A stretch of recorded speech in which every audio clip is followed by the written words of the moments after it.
नमस्कार, मी आरती कुलकर्णी। या बुलेटिन मध्ये तुमचं स्वागत आहे। सगळ्या राजकीय बातम्या पाहणारच आहोत, पण त्याबरोबरच बघूया मुंबईची एक बातमी आहे। मुंबई आणि नवी मुंबईचा विकास रखडला। मुंबईमधल्या एसआरए आणि नवी मुंबईतल्या धोकादायक इमारतींचं पुनर्बांधणीचं जे काम आहे ते रखडणार असं आपल्याला कळतंय। फ्लेमिंगोसाठी ठाणे खाडी परिक्षेत्र अभयारण्य घोषित करण्यात आलेलं आहे। केंद्रीय वन विभागानं फ्लेमिंगोसाठी ठाणे खाडीच्या 10 किलोमीटरच्या परिसरामध्ये आता वन विभागाच्या परवानगीशिवाय इमारत उभारता येणार नाही असं म्हटलंय। ठाणे खाडीमध्ये फ्लेमिंगोची ठिकाणं उद्ध्वस्त होऊ नयेत यासाठी वन विभागानं हा निर्णय घेतलेला आहे। आपण पाहतोय वन विभागाच्या परवानगीशिवाय या फ्लेमिंगो अभयारण्याच्या भोवती इमारती बांधता येणार नाहीत असा निर्णय घेतलेला आहे आणि त्यामुळे अनेक धोकादायक इमारतींचा पुनर्विकास रखडणार का हा प्रश्न विचारला जातोय। त्याबरोबरच नवी मुंबईचा विकास आराखडा सुद्धा यामुळे अडचणीत आलेला आहे। याबद्दल आपण बोलूया आमचे प्रतिनिधी विनय म्हात्रे यांच्याशी। विनय, वन विभागाच्या या निर्णयाचा नेमका काय काय परिणाम होऊ शकतो?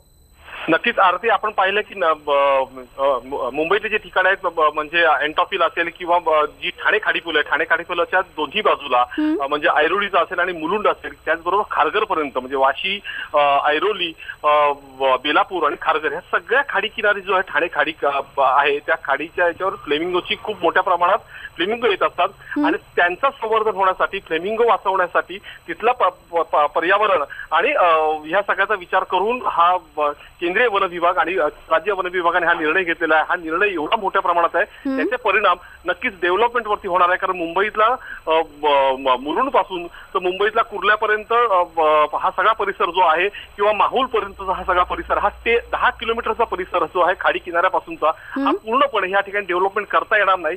जर डेव्हलपमेंट करायची असेल तर त्याची वन विभागाच्या स्थायी समितीची परवानगी घेण्यात यावी।